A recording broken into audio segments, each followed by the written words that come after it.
Welcome back, one and all, to another episode of the Two Tongues podcast. Chris coming at you again, solo, for another attempt at some opinion scholarship. Going to talk about Buddha today. We're going to talk about Jesus today. Can't wait to get into it. I had a good friend and friend of the show, Daniel Torden of the Onion Unlimited podcast, formerly of England, now of Australia, who recommended a book for me called Jesus and Buddha. I have it somewhere, but not at arm's reach. But we're going to talk about it today. The book's called Jesus and Buddha, The Parallel Sayings. And it really is an exercise in comparative religion. It's very explicitly an exercise in comparing the teachings and story of Buddha to the teachings and story of Jesus. And it's really interesting. In fact, there's far more parallels than I ever imagined. As interested as I've been in religion for years and studied some Buddhism, really not nearly enough. I knew the story and very very high level of Buddha, never really got into the holy texts, and there are lots of them, and they span different countries and languages, Indian Buddhism, Chinese Buddhism, Nepalese Buddhism, it just goes on and on. So it's complicated, more complicated than I guess I've been willing to put the effort in up till now. And so this was kind of a new topic for me, really. And I really enjoyed it. And I think it goes along with what we've been doing recently. So last few weeks, we did part 2 of Before the Bible, where we talked about Zoroastrianism and its impact on Judaism and Christianity, for that matter. Very, very little known stuff about a very ancient and important religion that in the West we know very little about. And then we talked a little bit about creation stories and comparing some of these ancient Indo-European stories that have reached even as far east into China, the story of Pangu. And we related that to the Scandinavian story of Ymir and the Indian story of Prajapati, all of which involve a primordial god whose literal body becomes the building blocks, the material for creating the cosmos, the material world. And so we've been doing a lot of comparative religion. And so I thought this really was going to go hand in hand with that. I figured I might as well bring this to you right away. So in this vein, we explore today Marcus Borg and Jack Kornfield. These are the authors and editors of this particular book, comparing the life and teachings of Jesus and Buddha. A little about the authors. Marcus Borg is a New Testament scholar, PhD from Oxford, and a professor at Oregon State University. He's authored 9 books on the subject of Jesus and Christianity. So we have in Marcus Borg an expert in Christianity. The other author we have who wrote the foreword, his name is Jack Kornfield. I hadn't heard of Jack, but it rang a bell, and it's because Duncan Trussell, if you guys are fans of the Joe Rogan podcast or of Duncan Trussell, he brought this fella up on an episode with Duncan and Joe on Joe's podcast, and that's where I recognized the name. Jack Kornfield is a Buddhist monk. He's also a PhD clinical psychologist, which I find very interesting. And he's basically famous for popularizing Buddhism in the West. So what he's tried to do is bridge the gap that I mentioned earlier about languages and distance from East to West and make Buddhism accessible to Western people. He's also written many books on the teachings of Buddhism. So we have Marcus Borg, the PhD scholar of Christianity, and we have Jack Kornfield, the Buddhist monk. And so together we have a qualified team, you might say, to talk about comparing Jesus and Buddha. So before we jump in, I want to make it clear that the authors don't believe that there was any historical connection between Jesus and the teachings of Buddha. So not from Jesus's so-called travels to India during his lost years, right? So we talked about that before. There's a character that appears in some Buddhist tradition by the name of Isa, and he was somebody who traveled from the West to India and learned from Hindu and Buddhist scholars and many people believe that this mysterious figure was Jesus, and they they use this gap in Jesus, in the narrative of Jesus' life from the Gospels. So we hear about Jesus being born, and then we don't really hear about him again until he starts his ministry in his 30s. So it's like, what happened in the lost years? Well, some people think that Jesus maybe traveled to India and was exposed to Buddhism. I think that's a fascinating idea. I hope, like I hope aliens are real. I hope that is a real story, but I just don't have any real evidence for it. So they don't believe that. They also don't believe that there was cultural exposure carried on the trade routes with the East. So, the Silk Road and the trade routes and so forth, they passed right through Palestine, right through to the Mediterranean. And so could there have been some Buddhism that made its way through those routes all the way to first century Palestine, Israel? I don't know. But the authors don't really think that's a very likely scenario. So they've sort of written off, not entirely, but they sort of written off either of these ideas as explaining the parallels that we're going to see today. So take it from Marcus Borg and Jack Kornfield. So as fanciful and intriguing as these may seem, there's little evidence of either of these taking place. Instead, the authors favor the idea that human beings share a capacity for religious experience, and that this experience can be seen mirrored in the figures of Jesus and Buddha and in their teachings. The parallels in their teaching is therefore not surprising, but as you will shortly see, the overlap between them does seem at times to go beyond this. Why that might be, I'll leave up to you to decide. So I want to give you some context, like I like to do. While we're talking about Jesus and Buddha, we're basically talking about two figures. Jesus of Nazareth, first century AD carpenter from Israel, Palestine, born somewhere in the neighborhood of 4 BC. This is what we believe. And the sources that this book is going to pull from are basically exclusively the Gospels: Matthew, Mark, Luke, and John. And we talked about that before. The Gospels were very likely written between 70 and 110 AD. So this is the time period we're dealing with when we're talking about Jesus of Nazareth. Now, the Buddha, of course, that word is something like the word Christ. The word Christ, I think it means the anointed one. Buddha sort of means the enlightened one. So Buddha was not, of course, the proper name. Siddhartha Gautama, I'm probably mispronouncing that, was the name of the historical Buddha. He lived in the mid-500s BC, and he was a prince. So you have some contrast between Jesus, the first century carpenter, and Siddhartha, coming from the mid-500s BC, and he's a royal person, I think, from Nepal. So very different people, very different times. They're separated by, 500 years or more. And the sources that we're using when we're going to go through these parallels from Buddhism are, and again, I'll always say this when I'm using foreign words, I will probably mispronounce the crap out of these. But the books, in case you want to look them up, are the Dhammapada, which are a compilation of the sayings of Buddha, and then various collections of books called Nikaya. And there's several of them. I think the word Nikaya just means like canon or collection, but there are various collections of these Buddhist holy books called Nikaya. And then lastly, there's a book called the Kandahaka. So these are the three primary sources that we're going to get these quotes from on the Buddhist side. We're comparing the Gospels to the Dhammapada, the Nikaya, and the Kandahaka. I'm going to try to bounce back and forth a little bit between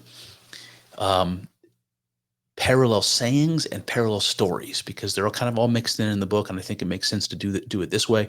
But before I do, I would just want to kind of read some excerpts from the introduction to this book, because what it does is it gives Marcus Borg's like very high level summary of the parallels between the lives of Jesus and Buddha.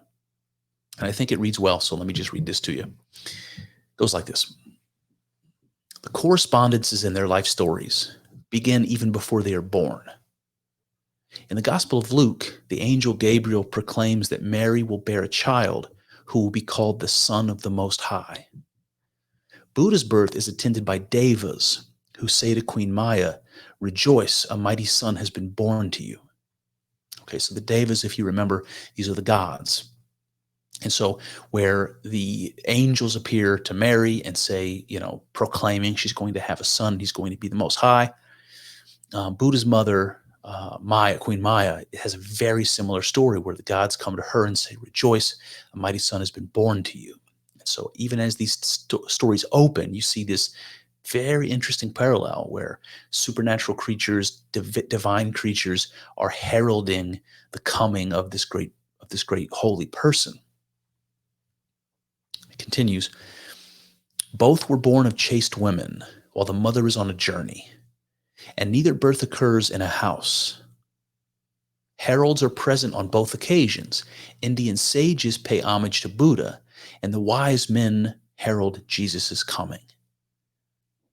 Okay, so you have this idea of both Mary and Queen Maya being virgins when they're giving birth to these holy children. They're both on a journey when this occurs, when the birth occurs, and neither birth occurs in a house. I don't know the specifics of Buddha's birth, but of course, Jesus was born in a manger. And then they've got these people, these holy people, these important people who come to pay homage to this important child that's been born. Indian sages for the Buddha, and the wise men from the East, the Zoroastrian priests for Jesus. And it goes on, "Neither began his spiritual quest until he was about 30 years old, but both soon encountered trouble with the ruling aristocracy. Buddha flouted social convention by consorting with thieves and murderers. Jesus was fiercely attacked for eating with sinners and whores." So you can see some interesting parallels there. Gautama helped to reform Brahminical rituals harmful to people and animals. Jesus attacked many temple traditions. I think this is interesting too, because you have Buddha and Jesus who neither intended to start a religion separate from the one they were born into. Right? That wasn't the case for either of them. But the Buddha sought to reform the rituals that the Brahmins carried out, the Hindu rituals that the Brahmins carried out, that he believed to be harmful to people and to animals. Things like animal sacrifice, as an example.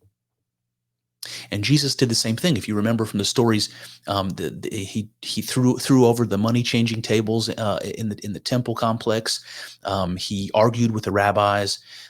He also represents what Christians call sort of the final sacrifice. So there's no need for animal sacrifice any longer because Jesus, right, the incarnation of God, sacrificed himself.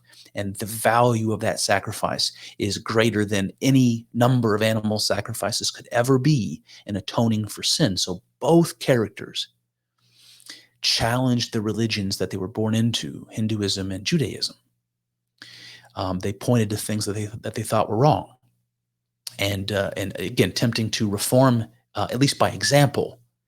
And the consequence of both were an elimination of animal sacrifice, which is in parallel. It's all that, beyond the express intention of either the Buddha or Jesus, the Buddha considered himself to be a Hindu, right? That Jesus considered himself to be a Jew, and yet the lives of both resulted in new religions being formed. So it goes on, it says, "Both teachers invoked the golden rule of treating others as you want them to treat you. Many of Jesus's most famous sayings, turning the other cheek, loving your enemies, and the idea that one who lives by the sword will die by it, are mirrored in the words of the Buddha. And the moral teachings of Buddha has a remarkable resemblance to the Sermon on the Mount." Right? Interesting. He goes on, he says, "Each is tempted by the devil while fasting during a lengthy retreat near a river. The devil challenges each of them to use his supernatural powers for worldly ends. Each refuses. In one Buddhist text, the devil promises to make Gautama a ruler of the world, just as he does with Jesus in the Gospel of Luke. The devils too are alike. They are lords of death who control an earthly domain and attempt to lure everyone into their web. And then it says, after defeating the devil, Jesus and Buddha give up their seclusion. Now, I want to say, while we're talking about the devils being alike, the devil character that's introduced in the story of Buddha is called Mara. And Mara is a deva, so he's a supernatural being, but not a good one necessarily. He's one that's sort of contrary to the best interests of mankind. You might call that a devil rather than a god, but in ancient Hinduism, there's really kind of a shady line there. So he was the deva that was the embodiment of greed, hate, delusion, and death. And he's tempting Buddha, trying to prevent him from reaching enlightenment. It's very much like what the devil does to Jesus in the Gospel of Luke. So keep that in mind when we hear Mara later in the episode. That's the Buddhist devil, if you will. Okay, it says, Jesus worked with loaves and fishes, just as Buddha fed 500 people with a few small cakes. Both were transfigured by dazzling light in front of their followers, and both grew angry when people demanded miracles to bolster their faith. So miracles are attributed to both Jesus and Buddha, and that doesn't really surprise me given the characters and the importance of those historical characters and their kind of holy nature. But what is interesting to me is the parallels in the miracles themselves. Jesus has a few fish and loaves of bread, and he's got all these people out to hear him preach, and he manages through a miracle to feed hundreds and hundreds of people with just a few loaves and fishes. And Buddha has an almost identical story, but instead of loaves and fishes, it's cakes. And this transfiguring that happens, that's paralleled in both stories. And as we're going to see in a bit, walking on water and things like that also parallels, which I find to be very interesting. I don't really know how to explain that. It's one thing to say that both religious holy people were capable of miracles. It's another to say that those miracles were identical. I mean, I just don't know what to say about that. I'll go on here. He says, each one taught that he would die. His words would remain, helping to guide his followers until the time of what Jesus called the renewal of all things, and Buddha referred to as a time when this world contracts. So I think that's interesting.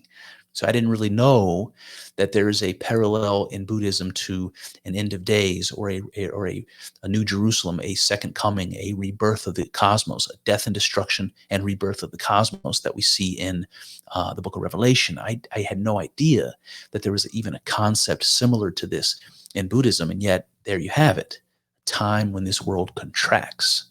And that's what Buddha is foretelling. And he goes on to say, both teachers instructed their followers to abandon thoughts of personal pleasure and security. So remember, Jesus told his followers to sell their things, give to the poor, to drop their nets and follow him, that sort of thing. So it's not an issue of personal security of full stomachs. It's like those things are of no importance for those people who follow the holy path. And you see the same in Buddhism. Both teachers spoke in parables, right? A kind of code within the group that others would not easily understand. And ultimately, each organized his disciples and sent them out into the world to carry his message after he was gone. And lastly, even in death, they seem to be fulfilling mirror image destinies, as the passage of each is marked by terrible thunder and a great earthquake. Isn't that interesting? Upon the death of Jesus and of Buddha, the end of their mortal lives, there's thunder and earthquakes. I don't know how to explain that level of parallel. I find it fascinating. All right, so this brings me to the meat here. We're going to talk about parallel passages, parallel scriptures, and I'm going to start with a few. These are going to be tales. These are going to be more of the stories, and then we're going to get into the teachings, then back into the tales. So let me just open it up like this. I'm going to start with the Bible, and then I'm going to I'm going to move to the Buddhist text, and then I'll just continue that cadence as we go through. So here we go from the Bible. Mary was found to be with child from the Holy Spirit. This took place to fulfill what had been spoken by the Lord through the prophet. The virgin shall conceive and bear a son. And now the Buddhist version. When the Bodhisattvas had descended into his mother's womb, she was inaccessible to any man. Okay, so a bodhisattva is a word that's often used for a saint. You might call it a saint as a parallel to Christianity, but it is an enlightened being, somebody who is or will become a Buddha. Now Gautama Buddha is not the only Buddha, and this is important in Buddhism. But what happens in this Buddhist text is when the Buddha descends from heaven into its mother's womb, so you have this sort of divine conception happening, exactly like you see in the Bible. She was inaccessible to any man. What does that mean? She was a virgin. The virgin shall conceive and bear a son. Isn't that interesting? All right, here's the next one from the Bible. Wise men from the east came to Jerusalem asking, "Where is the child who has been born King of the Jews? For we have observed his star at its rising and have come to pay him homage." And the Buddhist version. For what reasons are these signs revealed? Is it that a Buddha has emerged in the world? Never before have we seen such signs. We must trace them together, crossing a myriad of lands, seeking the glow and investigating it together. So in both cases, you have a glow, you have a star guiding people, heavenly signs guiding people to the child that is born. A child who is born King of the Jews. Has a Buddha emerged in the world? Or you see the parallels here. And we'll take a break from sayings and we'll move into the teaching. So I want to get into, it's one thing to talk about the stories of how they were born. You know, they're miraculously born, virgins, all that sort of thing. We see those sorts of stories in other religious tales and other myths from the ancient world. So let's get down to brass tacks. What about the human beings, Jesus and Buddha? What was their religious reform? What were they teaching exactly? So let's do a little back and forth here. From the Bible, Jesus says, do unto others as you would have them do unto you. I'm going to add this because I think it's relevant. He also says, love your neighbor as yourself. And let's hear the Buddhist version. Buddha said, consider others as yourself. Now, I want to focus on this for just a second, because I don't think this is the intention of the author here, but I'm going to insert this because I think it's true and I think it's important. When Jesus says, do unto others as you'd have them do unto you, and when he says, love your neighbor as yourself, what does he mean, do you think?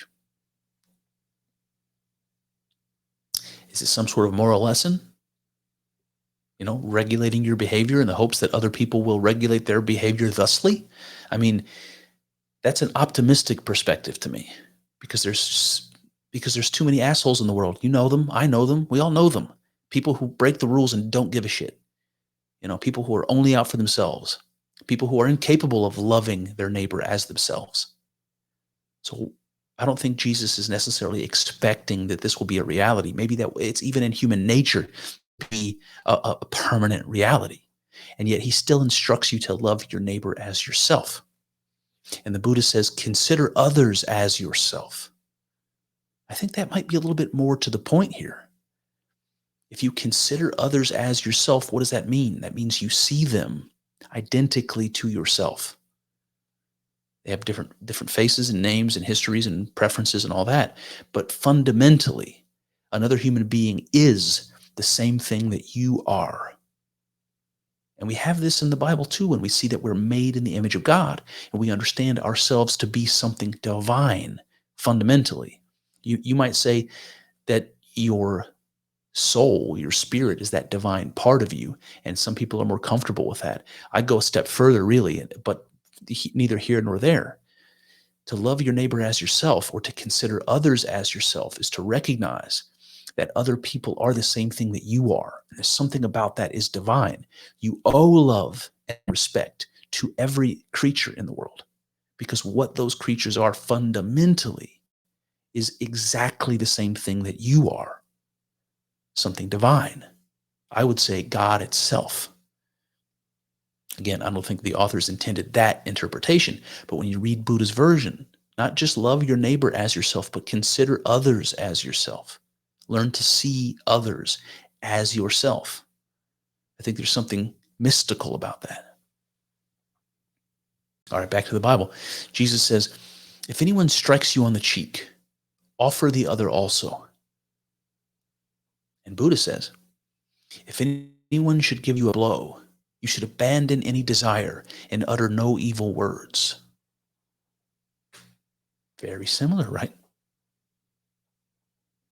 And again, the reason for this, I think, goes right back to the first quote. If somebody strikes you on the cheek, why should you offer the other? Why should you utter no evil words to them? Because to harm them back is the same evil that was done to you. To harm them back is to harm yourself. If you see your neighbor as yourself, why would you harm them back? Two wrongs don't make a right, and that's the point. Because if they hit you, that's wrong. If you hit them back, it's as though you've done exactly what they've done. You've hit yourself. It's a matter of identifying with the other person or recognizing this shared identity. You might feel the push for retaliation. You might feel the desire for justice. But when you recognize the other as yourself, you know there is no justice in retaliation. It's just more evil. It's just more wrong. And it's a wrong that you're doing to yourself, just like that person did to you. When he hit you on the cheek, he did a wrong to himself or herself. And we can continue in this vein. Jesus says, love your enemies, bless those who curse you. The Buddha says, overcome anger by love, overcome evil by good, right? Two wrongs don't make a right. You don't overcome evil by evil. That's what Jesus said. Those who live by the sword die by the sword. Love your enemies, bless those who curse you. Overcome anger by love and evil by good. All right, Jesus says, you know the commandments. You shall not murder. You shall not commit adultery. You shall not steal. You shall not bear false witness. How about the Buddha who says, abstain from killing and from taking what is not given. Abstain from unchastity and from speaking falsely. I mean, the 10 Commandments repeated by Jesus and Buddha, almost word for word. You shall not murder, abstain from killing. You shall not steal, abstain from taking what is not given. You shall not commit adultery, abstain from unchastity. You shall not bear false witness, abstain from speaking falsely.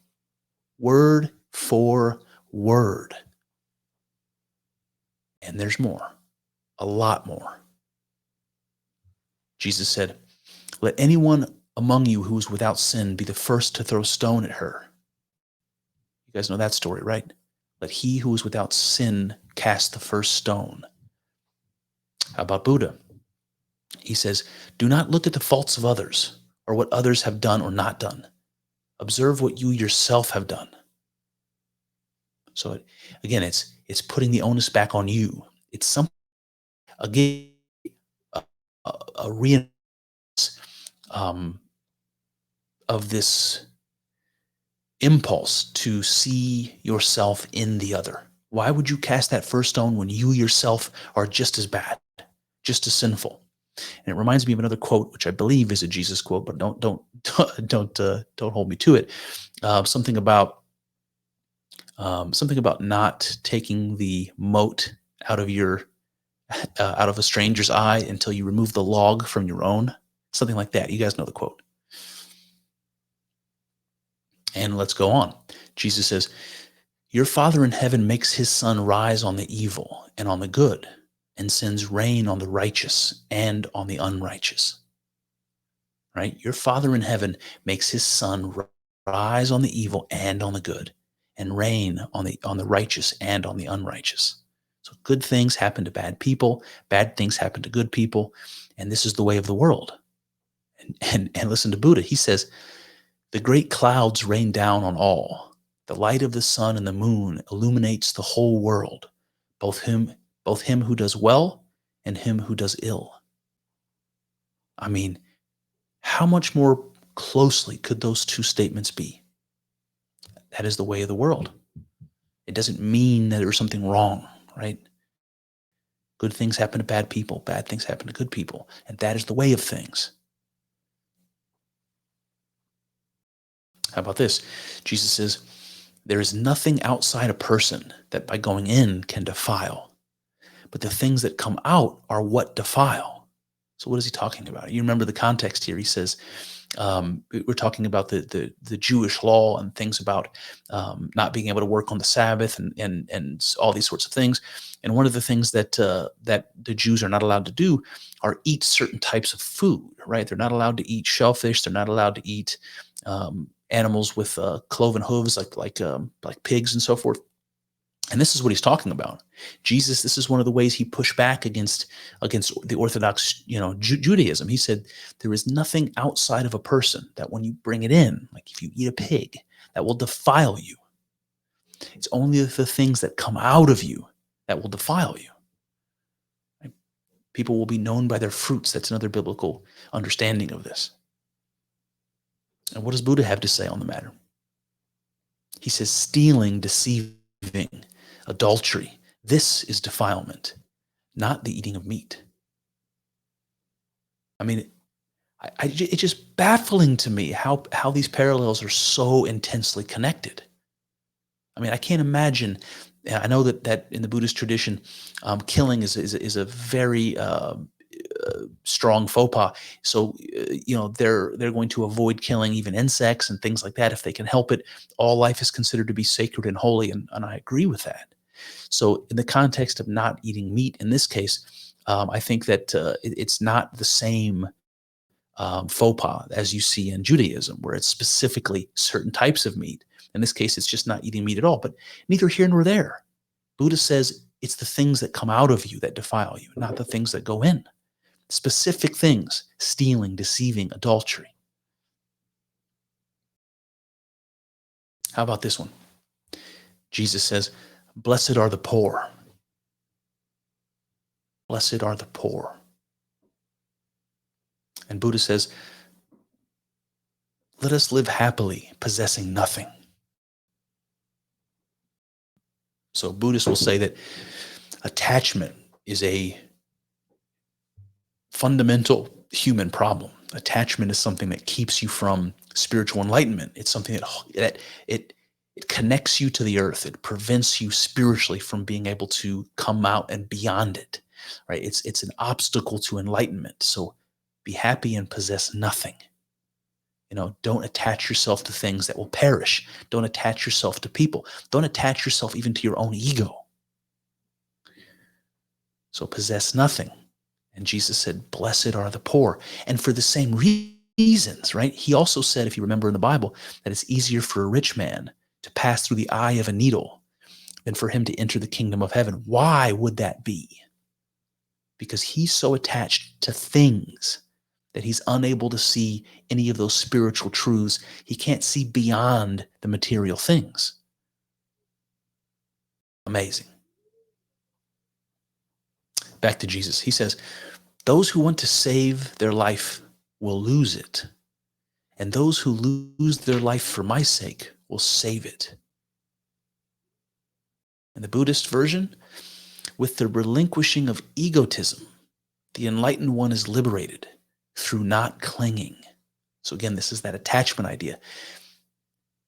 You don't want to cling to things. You don't want to be attached to things if you can help it, because those are things that will hold you back. You're going to be focusing your efforts and attention and value on things that are perishable and don't really matter. But this is an interesting spin, because what Buddha is saying not to cling to is your own ego.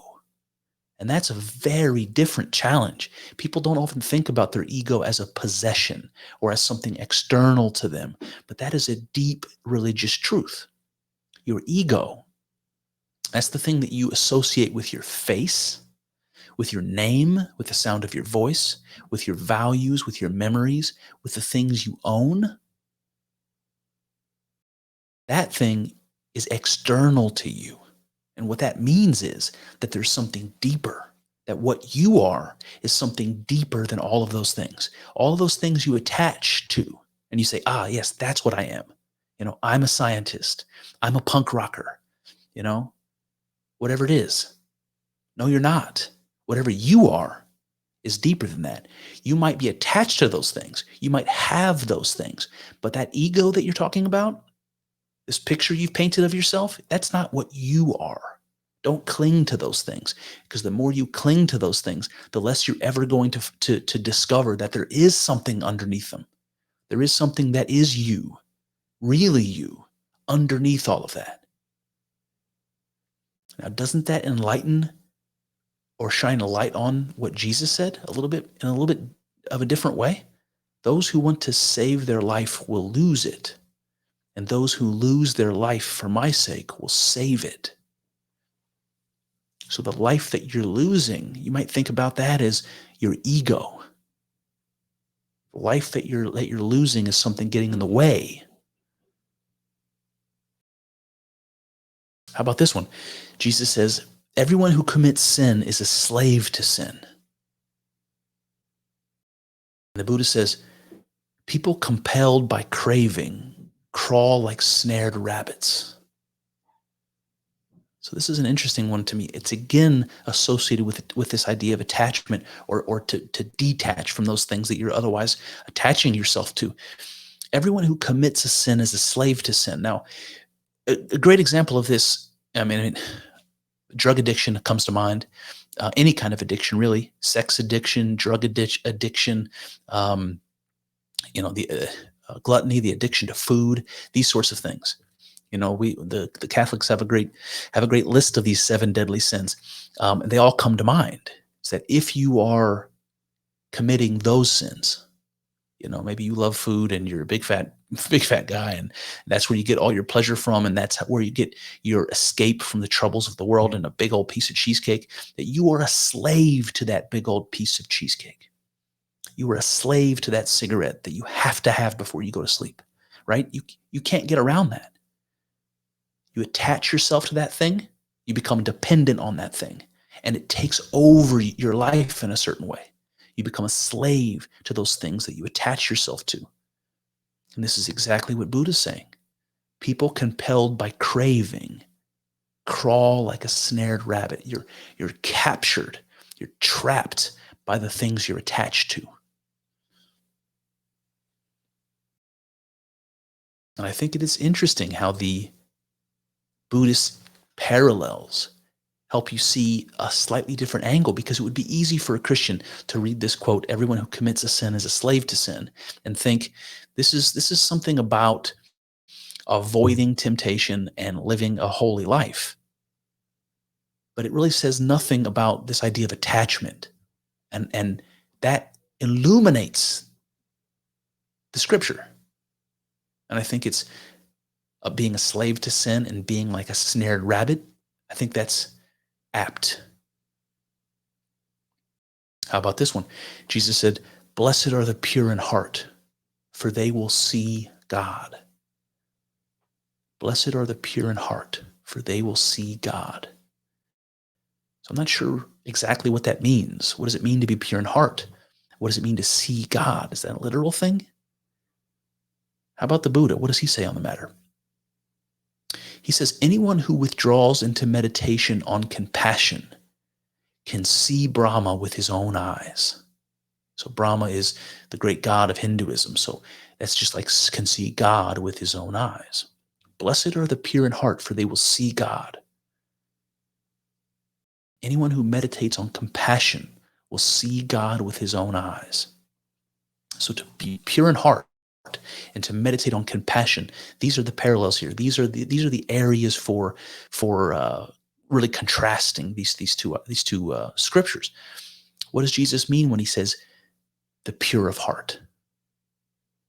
So we know that Jesus doesn't believe that people are capable of being sinless, right? We've all fallen short of the glory of God, as they say in Christianity. Um, but Jesus still asks or commands that we become sinless. So if you remember, one of the things he says is where the Old Testament said that if you commit adultery, that you're guilty of a sin. And Jesus says, I say that if you've even thought about it, that you've committed that same sin, right? He's demanding that we be perfect, even though he acknowledges that it's basically impossible. And then Buddha says, meditate on compassion, right? Having compassion for somebody, being able to put yourself in their shoes, to see the world from their perspective, to understand their condition, to understand others. And that's so close to this idea of shared identity that we talked about earlier. To put yourself in the shoes of someone and to understand their position is to, in a way, in a sense, to become that person. That's what compassion means. So to be pure in heart, could that mean something like this? To understand yourself as identical to others, to see that shared component, that divine spark within us, as something that we identify with, as something that unites us together. And that will allow us to see God. Now, if you believe as I do that all is God, coming to understand that all is God, allows you then to see in the way that the Buddha suggests, in this compassionate way, to put yourself in the shoes of others. And when you do that, everything you see is God. Every branch of a tree, every flowing river, every sunset, every human being, everything. Is that what they intended? I don't know. But I can tell you that mystics from time immemorial would agree with what I just said. And I think there are many who would agree that both Jesus and the Buddha were mystics. So let's continue. Jesus said, everyone who believes in me will never die. Everyone who believes in me will never die. And the Buddha said, those who have faith in me are all headed for heaven or beyond. What does he mean by beyond heaven? So you have to remember, in Buddhism, it's not a heaven and hell scenario. There's a cycle of reincarnation, an eternal cycle of reincarnation. Heaven may be a temporary destination. You may become a spirit or a god or something greater than a human being in Buddhism. But what is this beyond? See, this beyond is nirvana. Beyond is becoming enlightened and removing yourself from this recycling, this recycling process of reincarnation, where your soul continues to have more and more chances to perfect itself until you reach this beyond. Everyone who believes in me will never die, never be reborn in the Buddhist sense. You come outside of that cycle of reincarnation to the true goal of spiritual enlightenment. How about this one? Jesus says, the Comforter whom the Father will send in my name will teach you everything and remind you all of all that I've said. Okay, so the context here is Jesus knows he's going to die. And he tells his disciples, I'm going to die, but God will send another. God will send a comforter. And so the quote, the Comforter whom the Father will send in my name will teach you everything and remind you of all that I have said to you. Something who again and everything that Jesus said and taught. And how about the Buddhist version? Buddha says, there will arise in the world a Buddha, enlightened and blessed, just as I am now. He will teach the Dharma and proclaim the holy life in its fullness and purity. I think this is interesting because you have both Jesus and the Buddha. Now remember, Buddha and Jesus lived 500 years apart from each other and thousands of miles apart from each other. And both say that when I am gone, at some point in the future, another will come just like me and will remind you of what I've taught and will remind you of where you've gone wrong and the things that you need to do to reach divinity, holiness, perfection, nirvana.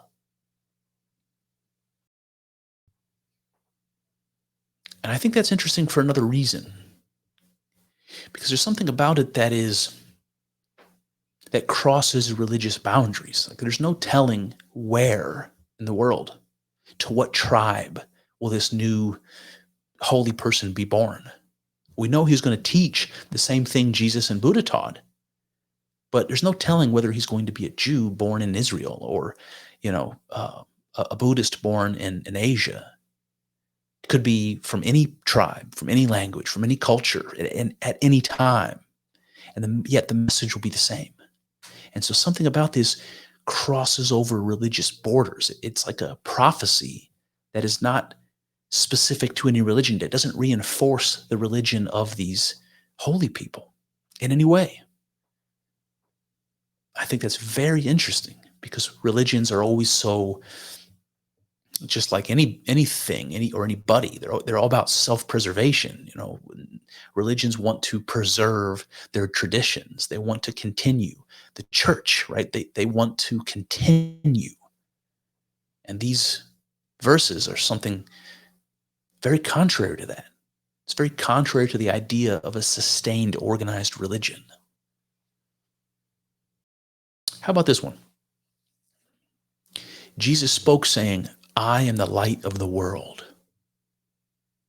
I am the light of the world." In the Buddhist version, when a bodhisattva descends from heaven, there appears in this world an immeasurable light. Jesus is the light of the world. The Buddha is an immeasurable light. You probably know why I find this interesting. Not only is it even the language such an interesting parallel, but you also have this idea of light emerging. And we did a whole episode on this before. I think it was called "What's the Deal with Light?"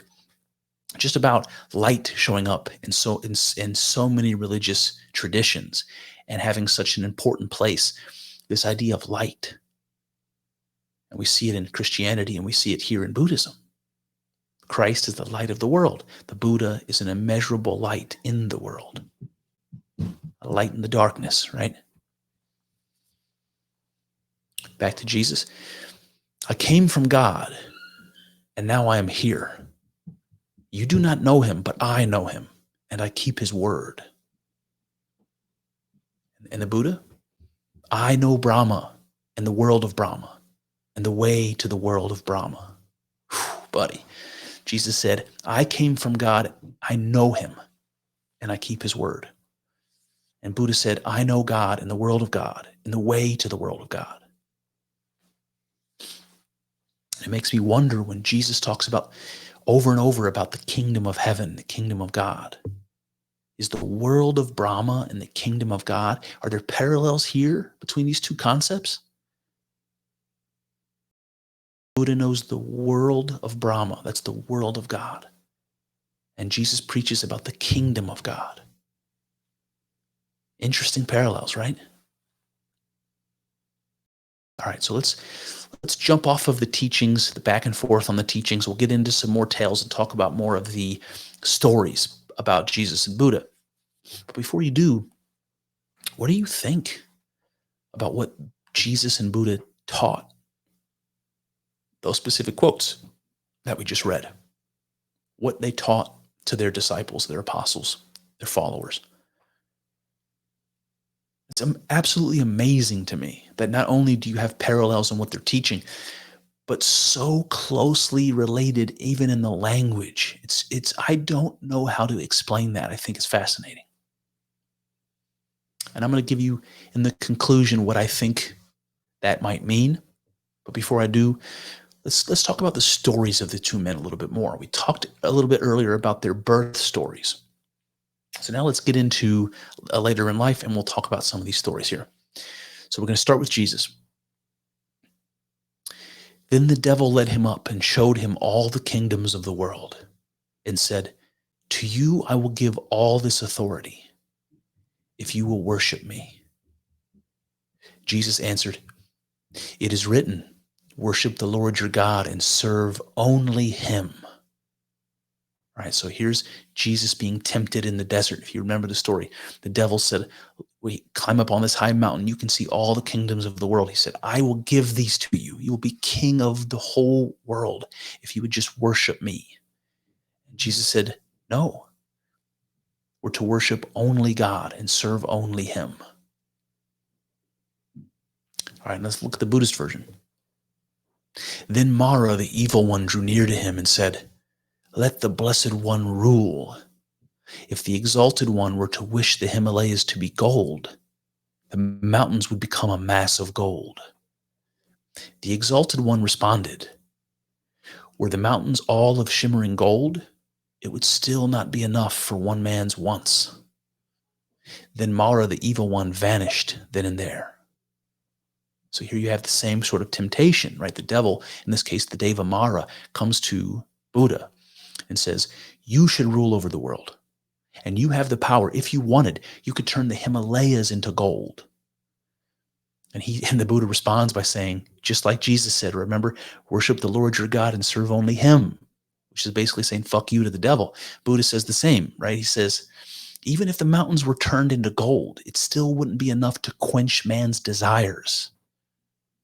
Like, that's the nature of man. We're never going to be satisfied, even with all of the gold in the world. So those temptations mean nothing to Buddha. And Mara's like vanquished, you know? All right, how about this one from Jesus? He fasted for 40 days and 40 nights. Then the devil left him, and the angels came and waited on him. All right, so again, Jesus is in the desert. He's fasting 40 days and 40 nights, and being able to do so, right? The devil eventually leaves. He's given up. He can't conquer, right, the perfect man. And Jesus has been fasting for 40 days and 40 nights. So the angels come and they wait on him. That's important because a man in that condition in the desert is not long for this world. But the angels come and they wait on him. How about the Buddhist version? Buddha said, suppose I practice entirely cutting off food. Then the deities came to me and said, if you do so, we shall infuse heavenly food into the pores of your skin, and you will live on that. So Buddha didn't actually fast for a long stretch of time. He just suggested that he might. And the gods came to him and said, if you do, we will keep you alive by putting heavenly food through the pores of your skin. Right? So the angels came to wait on Jesus after he fasted 40 days and 40 nights. The divine energies of the world would not allow Jesus to perish. They sustained him. And the same with Buddha. When Buddha said, what if I just stop eating? And the divine power said, we'll sustain you. If you should do such a thing, we will keep you alive. So you have this exact parallel between Jesus and Buddha. And there's more. How about this? We're starting with Jesus here. He came towards them early in the morning, walking on the sea. Right? Jesus walking on water. How about in Buddhism? He walks upon the water as if on solid ground. Amazing. Again, to attribute miracles to these men doesn't surprise me. But to suggest that both men walked upon water, I don't know how you explain that level of concordance. Back to Jesus. They brought him many who were possessed with demons, and he cast out the spirits with a word and cured all who were sick. And the Buddhist, Kassapa was sick and afflicted. The Buddha spoke to him, and there he rose up from his sickness and abandoned it. So again, you see parallel miracles here. People who were possessed, afflicted, or sick were brought to Jesus and Buddha and were cured. But what's interesting to me is how they were cured. I don't know if you caught it here. In the biblical version, it says he cast out the spirits with a word. And in the Buddhist, it said the Buddha spoke to him, and there he rose up from his sickness. So in both cases, Jesus and Buddha cast out demons and cured the sick with the Word. And this is important, and you pick up on it if you're a Christian. You know that in the Gospel of John, it says that in the beginning was the Word, right? That's the Logos. In the beginning was the Word, and the Word was with God, and the Word was God. And that's the same thing that was there in the beginning. That's what the book of John says. The Spirit of God that was there in the beginning. So this is the Word, the spoken word that's used to drive out the demons. And you see that in Christianity, where you might expect to see it if you've read the Gospel of John. But you wouldn't expect to see it in Buddhism. And yet, Buddha did the same, casting out spirits with his word. And I'll give you one more here before we get to my conclusion. From the Bible here. He called the 12 and began to send them out 2 by 2. They cast out many demons and anointed with oil many who were sick and cured them. So here's Jesus is calling his apostles, and he's sending them out into the world to cast out demons and cure the sick, to perform miracles as he had done. Jesus gives his apostles the power to do as he had done and to be a benefit to those people in the world that needed it. And how about Buddha, who said, "Walk, monks, throughout the land for the blessing of the people out of compassion for the world." So just as Jesus sent his disciples 2 by 2 out to be a blessing to the people of the world, this is what the Buddha asked his followers to do. Walk, monks, throughout the land for the blessing of the people. And that brings me to my conclusion. I've been saving one last parallel for the conclusion, so I'm just going to give it to you. I'm going to conclude by sharing their final parallel, chronologically speaking. In the Bible, it says this: "Then Jesus breathed his last. At that moment, the curtain of the temple was torn in two. The earth shook and the rocks were split." Okay, so Jesus hanging on the cross breathed his last breath. This is the moment of Jesus' mortal death. And it says, at that moment, the curtains of the temple were torn in two. The earth shook and the rocks were split. So you can imagine, this theatrical scene where the ghost leaves Jesus' body and the earth shakes and the thunder quakes. It's a very theatrical and powerful. You might not know what this means, but the curtain of the temple being torn in two, but I'll tell you because I think it's important. The curtain of the temple was what separated the Holy of Holies from the rest of the temple. It's what separated the presence of God from the rest of the world. So when the curtain is ripped in two, what that does is it parts that. It removes this barrier between God, the presence of God, and God's creation, you and I, the people, the world. So when Jesus died, it's this symbol of this barrier being finally removed that separates God from man. And the Buddhist version: at the Lord's final passing, there was a great earthquake, terrible and hair-raising, accompanied by thunder. Whew, buddy. So in both cases, the great holy man dies, the earth quakes, and thunder rings out. And you see this in both cases, that the mortal death of Jesus and of the Buddha. All right, so appropriate or not, I'm reminded of the opening lines of Romeo and Juliet here. If you remember, two houses both alike in dignity, in fair Verona where we lay our scene. So in this case, we could reformulate it: two lives both alike in dignity, right? Jesus and Buddha. From their divine conception to the desire to religion, from their teachings and performance of miracles, right down to their mortal deaths, we have uncanny alignment between the Buddha and the Christ. While half a millennia and thousands of miles separated them, far more, it seems, unites them.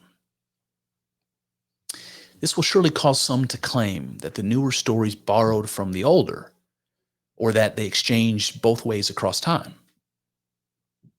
There is, however, another explanation worth considering.